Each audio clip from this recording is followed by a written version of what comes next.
Howdy guys, welcome back to another one.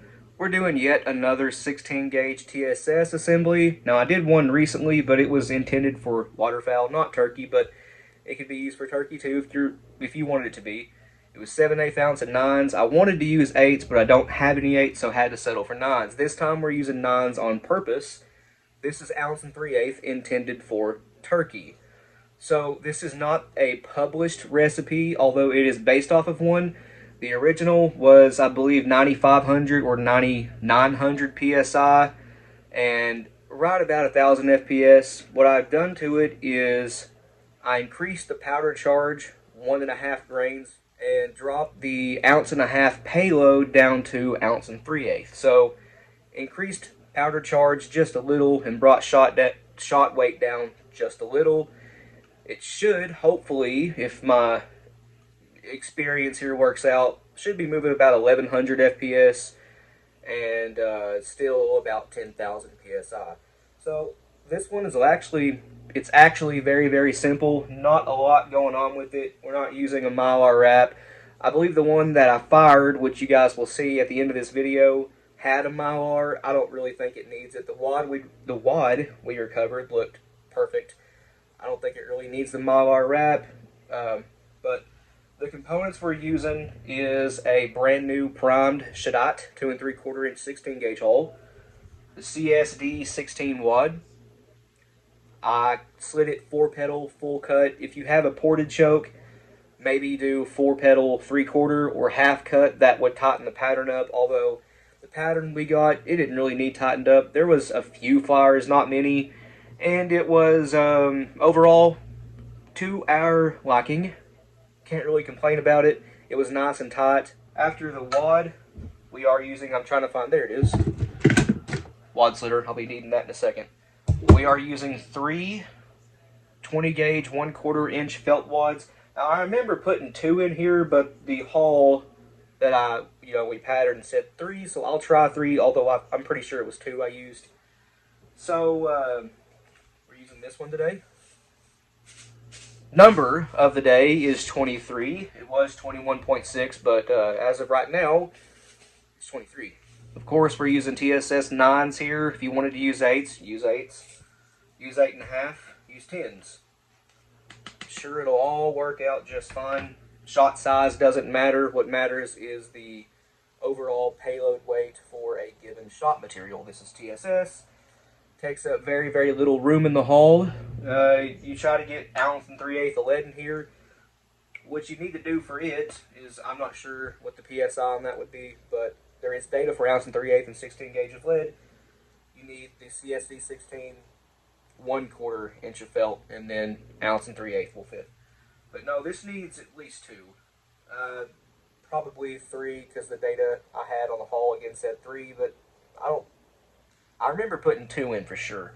Anyway, we are using mix number 47 buffer, and this is getting a full Crimp that will need an overshot card, which, once again, I failed to get out here. But anyway, guys, let's get on with it. Okay, the dust is in here. The AC did kick on, so if that interferes with the audio, I apologize.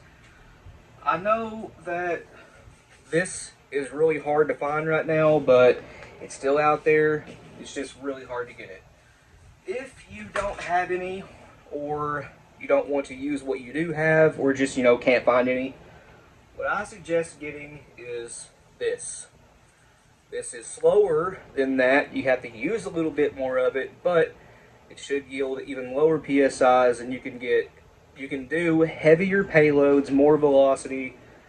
The downside with this stuff is, again, you have to use a little bit more of it than you would that one.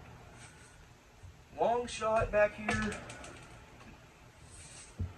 This stuff right here, I don't think it would work for 1 3/8 of TSS. It will for lead, but not at great speed or anything. 1150.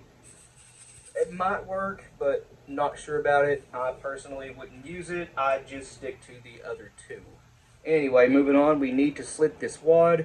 Gary Caskey's 4-pedal adjustable 10 gauge wad slitter. I'm actually going to do a 3/4 slit on this. We might test this out again. If we don't, obviously I'll just break it back down and salvage the components and reuse the hull. I'll reuse everything, but where'd the wad go? There it is. Alright, I had this set to do a 3/4 cut now. Just keep in mind that sometimes non-tox wads like this, whenever you shoot them out of non-ported chokes, especially with buckshot, doesn't really happen with birdshot, especially not small pellets like this. The pellets stay inside the wad, and the wad will turn around, act sort of like a slug. You don't really want that with shot assemblies, but couldn't find. I'm losing everything today, guys. Get that down in there. No need for a gas seal or a nitro card, nothing like that. Underneath the wad, pretty much ready to go for the felt. Let's see. I'm going to put all 3 in here. Again, I don't know if all 3 was required, but I had 3 on the hull. I'm pretty sure I just used, no, I'd used 3. There's no way. Alright. We have the 3 felt wads in here, ready for pellets now, buffer, and then we're going to crimp this. Okay, here is what 1 3/8 ounces of TSS 9s look like inside of a 12 gauge shell with nothing else in it. They don't take up much room at all. TSS, I believe, is around 70% more dense than lead. So, moment of truth, was it 2 or was it 3? It appears it was 3, because all of the shot is inside the shot cup. Sorry guys, I'm just all over the place today. Yeah, it was 3 20 gauge felt wads, and ready for buffer. I've talked about this several times before, but for my TSS assemblies, what I like is the shot to be just ever so slightly, again about 1/2 mil below the top of the shot cup, and that's just for, you know, added barrel protection, and it saves room for buffer. And also, the overshot cards will sit right on top of that and completely encase the pellets, preventing them from ever touching like your forcing cone in your barrel, something like that. Yeah, it'll stop that from happening. A lot of people like to use felt as an overshot card. That also stops the forcing cone from being damaged by the pellets, which apparently that can happen. I've never seen it, but I've seen it talked about, especially in the TSS community. Anyway, 1 scoop of the Lee 2.2 cc dipper. Go ahead and vibrate that down. I think it needed a little bit more, but we'll try with 1. It's been a couple weeks since I put it together. Can't quite remember how much exactly I used. It's about got it right there. Pellets are now starting to peek through. This takes a little bit of time. Small pellets like this do. Again, with buckshot, vibrating the buffer down is almost instantly. Looks like it's not going to settle any more than that, so 1 level scoop of the Lee 2.2 cc dipper, and that has it. So, overshot card, I like to use nitro cards as overshot cards. This is a maxi nitro card. I'm just going to tear off 1 really thin section of it. Use that as an overshot card. All of the pellets and the buffer are still inside that shot cup, so that's exactly what you want. We're going with the 6-point fold crimp, Lee load all front station.